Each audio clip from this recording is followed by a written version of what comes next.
Halo, assalamualaikum warahmatullahi wabarakatuh. Kembali lagi di channel YouTube aku, Cerita Siska Official. Pada kesempatan kali ini, aku akan menceritakan pengalaman dari salah satu narasumber aku yang bernama Lia. Dia pernah menceritakan tentang bayi bajang. Apa itu bayi bajang? Tonton video ini sampai habis. Entah ya, bayi bajang itu digunakan untuk pesugihan atau bagaimana, aku sendiri juga tidak tahu. Tetapi aku pernah mendengarkan bahwa bayi bajang ini adalah salah satu media yang memang digunakan untuk ilmu sihir. Nah, untuk kali ini narasumber aku Lia memiliki cerita tersendiri tentang bayi bajang.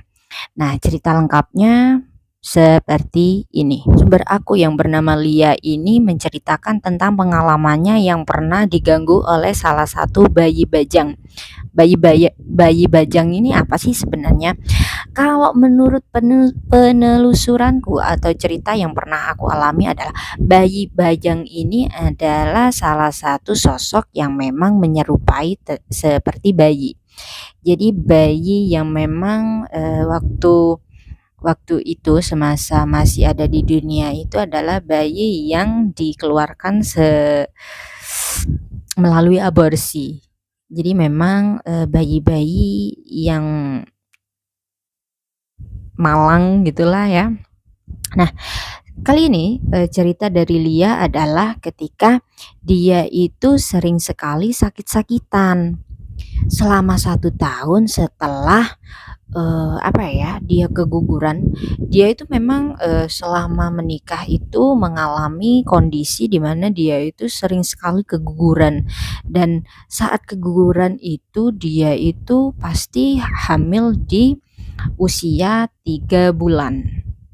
Nah, ketika itu Lia ingin sekali memiliki momongan karena memang sejak menikah sampai saat ini itu dia belum juga dikaruniai oleh Allah sebuah momongan. Karunia Allah gitu ya, momongan itu. Nah, kemudian dia itu udah mencari alternatif lah ya, pokoknya mencari cara gimana dia itu bisa hamil waktu itu. Nah, kebetulan waktu yang pertama itu dia udah sempat hamil waktu melaksanakan program, dia hamil. Namun ternyata di usia kandungan 3 atau 4 bulan gitu dia keguguran, sang janin tidak bisa bertahan dan kemudian si Lia ini keguguran. Akhirnya dia harus dirujuk ke rumah sakit untuk melakukan kiret atau pembersihan rahim waktu itu. Nah, kemudian selang beberapa tahun dia ingin sekali memiliki momongan lagi, tetapi pengalaman seperti itu terjadi lagi. Jadi dia itu kayak hamil waktu itu di usia kandungan 5 bulan. Jadi kalau dia bercerita itu sudah menjadi bayi ya waktu itu ya. Tetapi waktu itu dia berusaha untuk mempertahankan sang anak karena memang waktu itu masih ada detak jantung atau kayak gimana gitu ya di perutnya itu, sang anak itu masih merespon dengan kalau ada kehidupan di dalam rahimnya itu. Akhirnya si Lia ini bersama sang suami itu mengupayakan bahwa kalau bisa nih anak yang ada di dalam kandungannya itu bisa selamat. Ternyata selang beberapa hari setelah dia itu dirujuk ke rumah sakit untuk mendalami pengobatan ya, ternyata sang anak ini tidak bisa bertahan di dalam kandungannya. Akhirnya dia harus operasi untuk pengangkatan janin waktu itu dan kemudian pembersihan rahim juga kan, karena memang kalau perempuan udah keguguran itu rawan sekali ya kalau misal rahim itu tidak bersih. Nah, akhirnya itu setelah 2 kali dia mengalami keguguran dan juga gagal untuk mempertahankan sang anak di dalam rahim itu, akhirnya Lia waktu itu diem. Jadi nggak mau deh kalau nggak pengen dia itu memprogram untuk punya anak lagi gitu. Akhirnya dia itu jeda 2 tahun, ingin apa ya, ingin mendalami diri untuk agama dan apa ya, ya kayak lagi pengen santai aja menikmati hidup waktu itu. Nah, kemudian di tahun ketiga, 3 tahun setelah dia keguguran yang nomor 2 ini, dia ternyata pengen punya momongan lagi. Nah, ketika pengen mau punya momongan lagi, dia program nih sama sang suami, program untuk bisa memiliki momongan. Nah, kali ini itu doanya itu ingin bahwa momongannya itu yang nomor 3 ini bisa berhasil. Nggak ada hal-hal yang apa ya, gagal lagi gitu karena memang udah trauma terdalam ya, 2 kali keguguran dan pengenlah, yang terakhir ini dia itu punya momongan bener sampai bisa melahirkan waktu itu. Nah, ternyata, eee, mungkin masih, rezeki belum berpihak kepadanya. Dan ternyata, rezeki untuk sebuah momongan ini masih belum bisa dia miliki waktu itu. Nah, Lia bercerita bahwa dirinya juga mengalami keguguran kembali ketika usia kehamilannya itu 2 bulan. Nah, karena udah ketiga kalinya ya dia itu keguguran sampai enggak bisa berpikir apa-apa lagi, dia itu stres. Dia berkata kepada sang suami bahwa, "Ya udahlah ya, kita pasrah aja lah ke Allah, jangan terlalu berharap karena memang, kalau misal kita itu tidak diberi momongan, berarti itu kita itu masih belum bisa, diamanai oleh Allah atau kita itu masih kurang apa gitu. Jadi, menatap diri sendiri aja," kata Mbak Lia. Tetapi waktu itu nggak ngerti kenapa setelah keguguran yang nomor 3 ini, Mbak Lia ini udah nggak ada ya, udah nggak ada pikiran untuk memiliki momongan waktu itu. Ya udahlah dia melakukan aktivitas seperti biasa, dia menghilangkan stres dengan jalan-jalan, dengan, main ke sana main ke sini gitu. Tiba-tiba nggak tahu kenapa dia itu jatuh sakit kayak, masuk angin, sering mual kayak gitu kan. Jadi, si Mbak Lia ini juga nggak ngerasa kalau dirinya itu hamil, nggak mikir ke sana ya karena memang udah pasrah, udah ketiga kali, keguguran jadi dia itu udah nggak mikir apa-apa lagi selain, "Ya udahlah aku beribadah aja selama ini, selama hal-hal yang aku lakukan positif itu tidak ada salahnya." Nah, kemudian dia itu jatuh sakit dan kemudian itu, mengalami apa ya, kayak, badannya itu nggak enak. Ternyata waktu itu Mbak Lia itu dikatakan udah hamil 4 bulan. Kenapa kok hamil, dia baru tahu ketika udah masuk usia 4 bulan? Karena memang, eee, setelah pasca operasi ya, badannya itu udah kayak mohon maaf, jadi udah kelihatan gendut karena memang efek obat-obatan, terus, udahlah seperti orang ya udah gimana sih orang setelah lahir itu.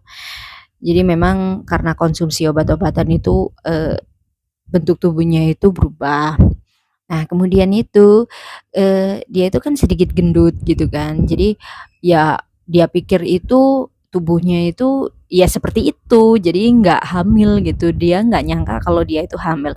Ternyata ketika, eee, siang hari dia itu kayak ngerasa perutnya itu ada yang berdetak, kayak dudut dudut gitu, ada yang bergerak gitu. Nah, ketika tahu, perutnya itu kayak ada detak apa ya, kayak kedutan gitu.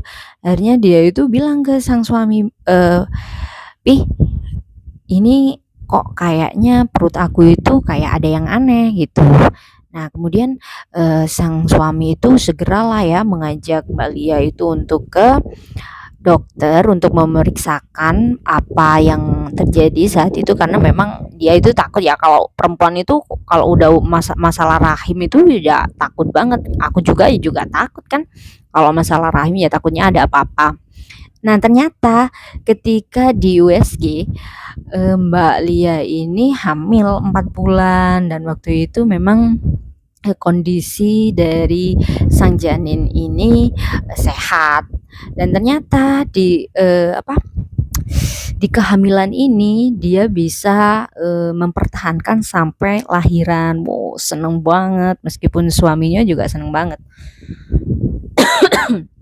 Nah, kemudian setelah sang anak lahir dan kemudian tumbuh sampai 2 tahun, ya, usia 2 tahun itu, tiba-tiba Mbak Lia ini jatuh sakit tanpa ada sebab.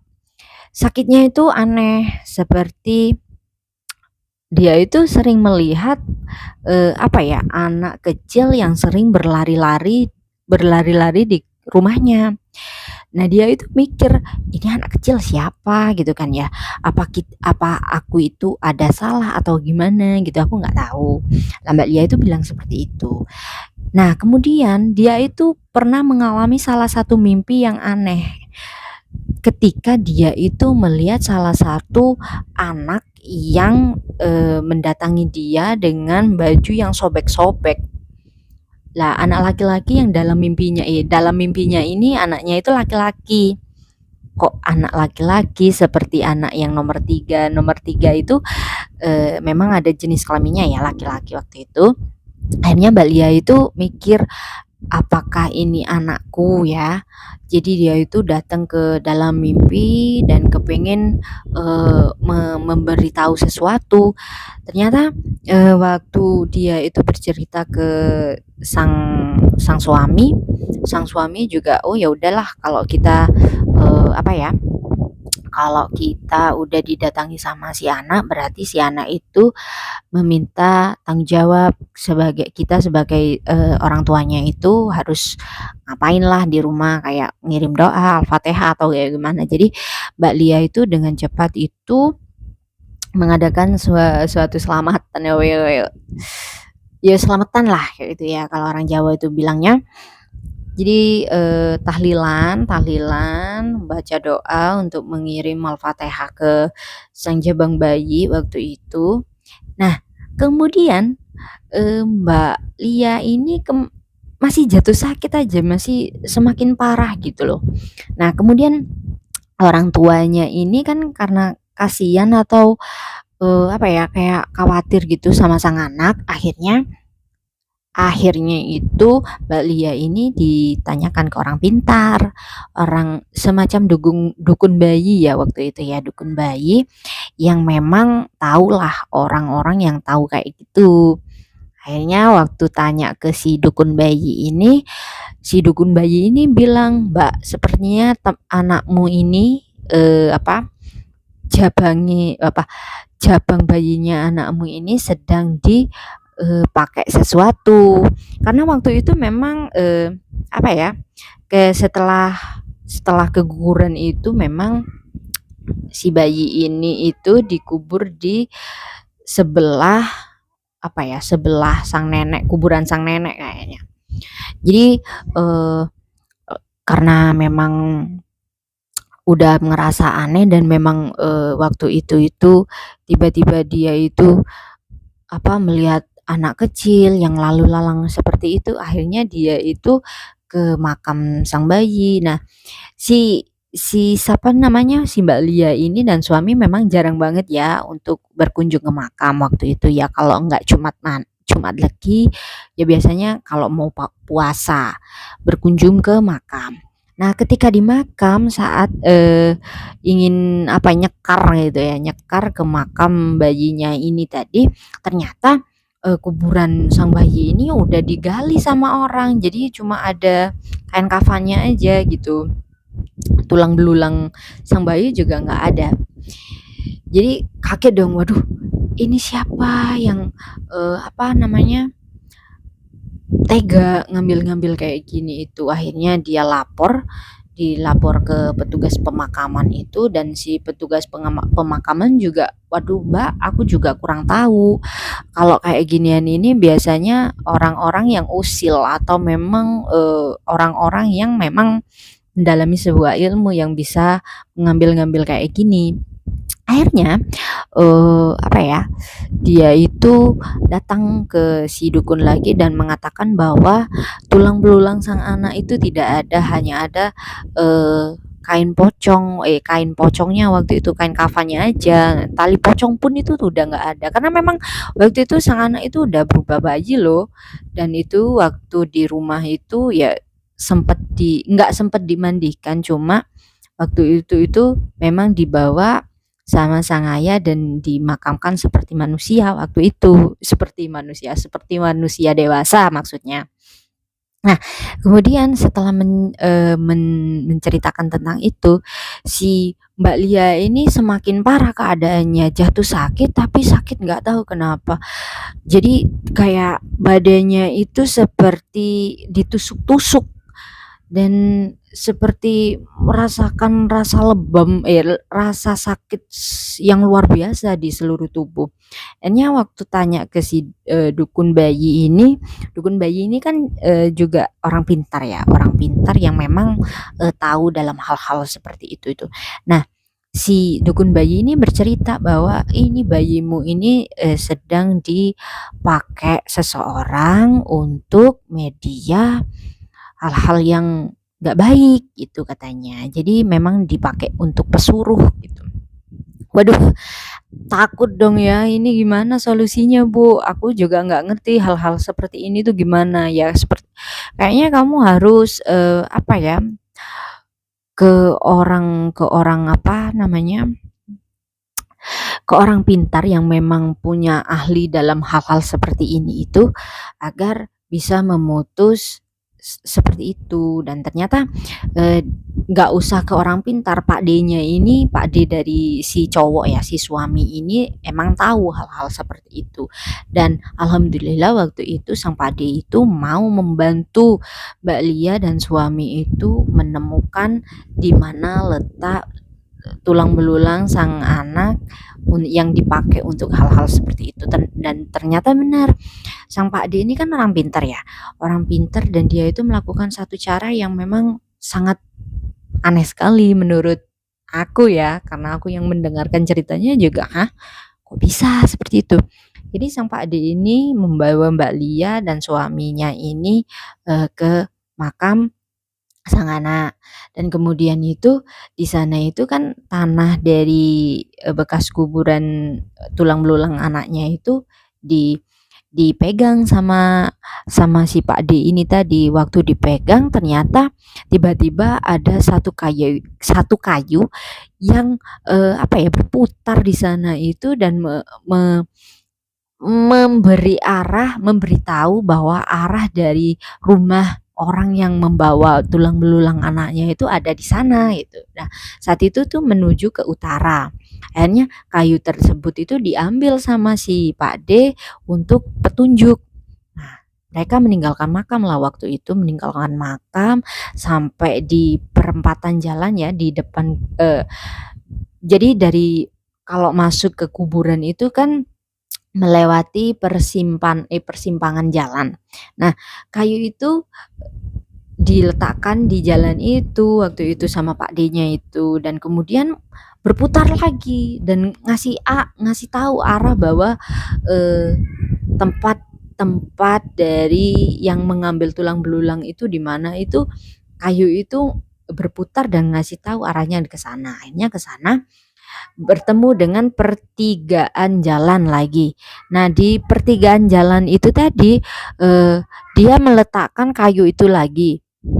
Nah, sang Pak D ini meletakkan kayu itu lagi, dan kemudian berputarlah kayu itu dan menuju ke salah satu kampung yang memang ada di ujung dari jalan tersebut.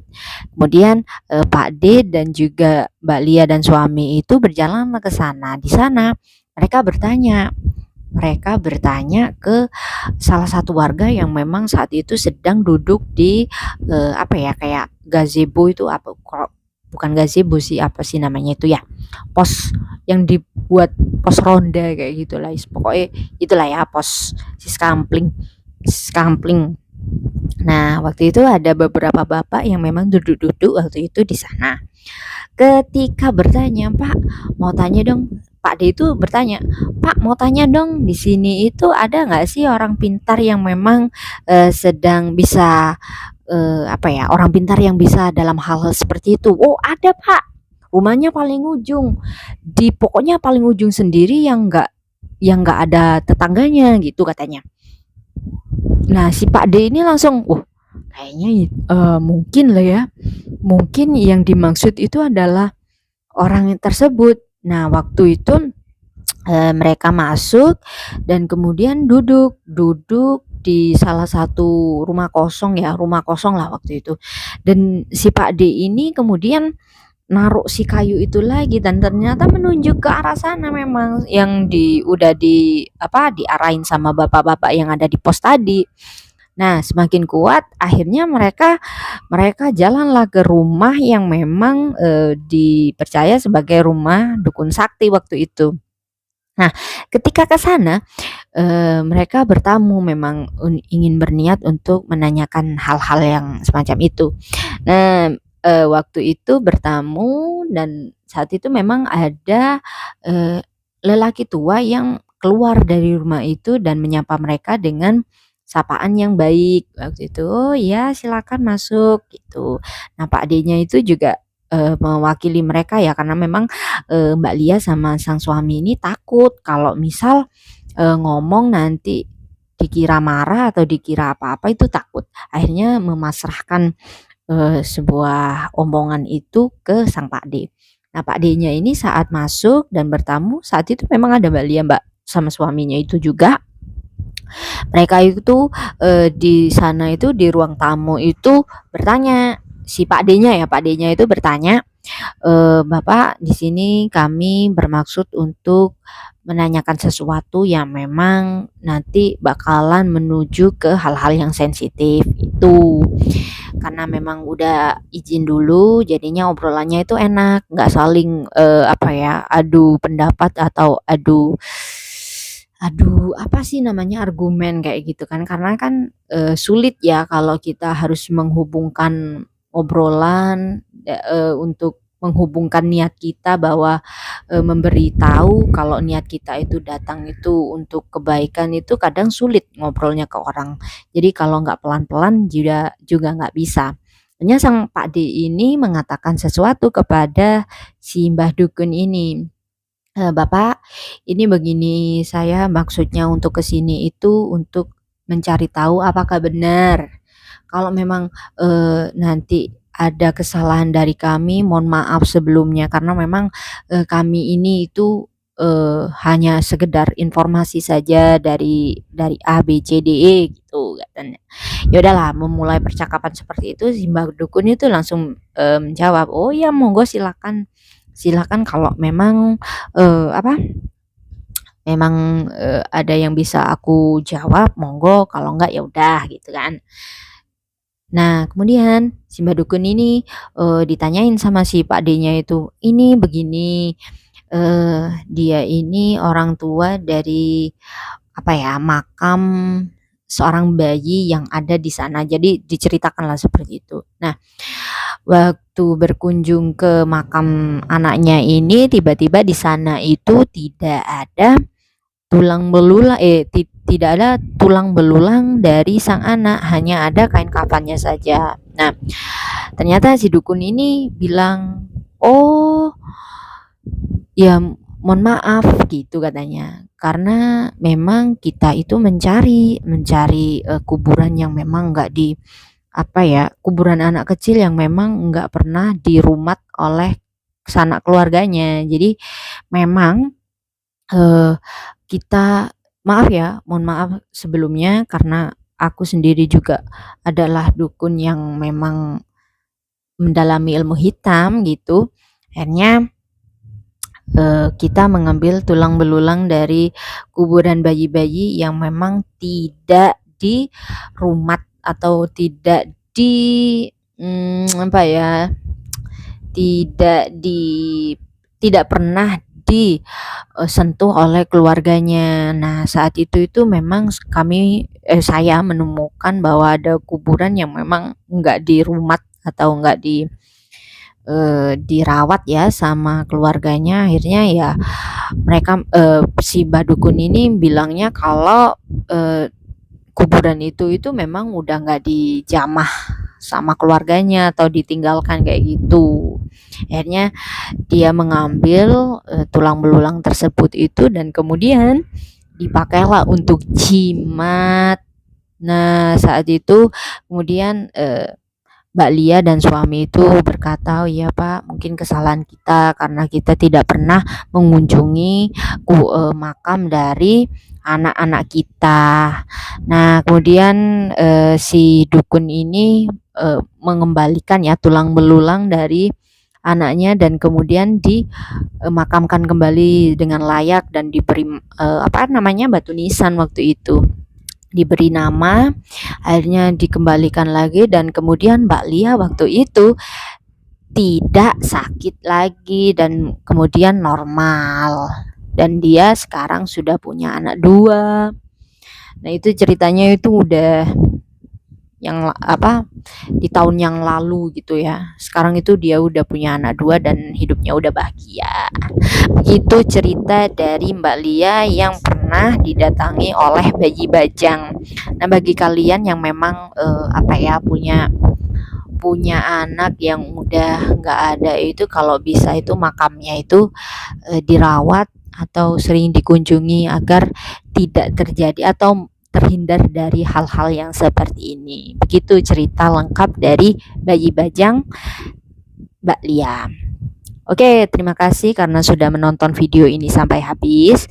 Jangan lupa subscribe, komen, like, dan share. Dan bagi kalian ingin menceritakan cerita kalian atau cerita horor kalian, kalian bisa mengirim via X di @siskanoviw atau kalian bisa kirim via email di berkassiska10@gmail.com. Dan kalau kalian ingin bercerita fast respon, kalian bisa kirim melalui chat WhatsApp di 0819 3667 2448. Sekian, terima kasih karena sudah menonton video ini sampai habis. See you di video selanjutnya. Assalamualaikum warahmatullahi wabarakatuh.